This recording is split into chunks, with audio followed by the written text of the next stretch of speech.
Do you enjoy cooking up your enemies rotisserie style, serving them up with a side of chips and a heaping spoonful of Nana's fresh potato salad? Well, pull up a chair, put on your dribble bib, and enjoy, because we're about to give you all the mouth-watering details of the new Fire Mage. Welcome to the Heart of the Wild webcast. I am your host, The Wee, and today we'll be going over some new abilities, several different casting rotations, and general changes for the Fire Mages. If you're interested in all the delectable details about reforging, glyphs, and gems, I will be going over them near the end of this video. To kick off this little barbecue, let's go ahead and look at one of the cool new talents called Firestarter, which allows you to move while casting Scorch. This is epic. Mages will also be getting Flame Orb at 81, which launches from the mage's location in a straight line and attacks the closest target to it for 565 damage every second. The total effect lasts 15 seconds. I like to use this as my opener, so by the time I'm falling into my rotation, it's starting to torch my enemies. I do use Flame Orb in this video, so keep an eye out for it. Alrighty, let's dig into the meat and potatoes of the standard casting rotation. To start out, use Scorch, then apply Living Bomb. Once you have those two dots on your target, proceed to launching as many fireballs at your target as possible.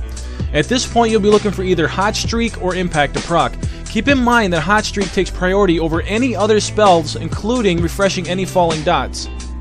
As a nice bit of eye candy, Blizzard has added fire brackets on either side of the mage as a proccing indicator for Hot Streak.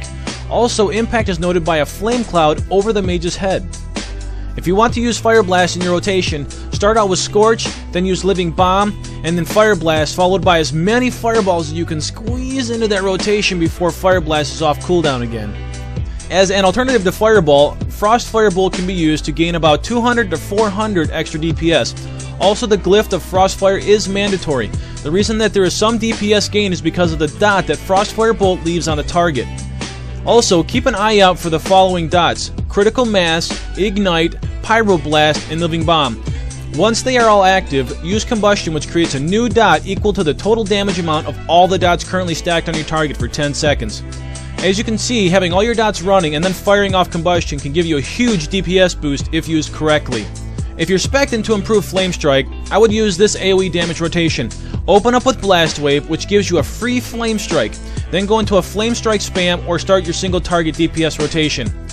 Igniting that Nido factor, Pyromaniac now increases haste on dots when 3 or more targets are affected. And adding to that, improved Scorch will have no mana cost if it is spec'd into. Amazingly enough, Blizzard has decided to give mages their own form of Bloodlust called Time Warp, which will be available at level 85. Now that is epic. Also, Ring of Frost will be a very useful crowd control ability that mages will receive at level 83, which causes any number of enemy targets to be frozen in it. However, it takes about 3 seconds to form. I can see this being a big boost for mages in PvP. When it comes to the Prime Glyphs, not much has changed. You are still looking at Pyroblast and Living Bomb. For Magers, it would be recommended Molten Armor, Fireball, and Mirror Image. Now there is some concern for mana. If you find that it is being sucked out of you faster than flushing an industrial toilet, then you can use Mage Armor Glyph, which will increase your mana regen by 20%.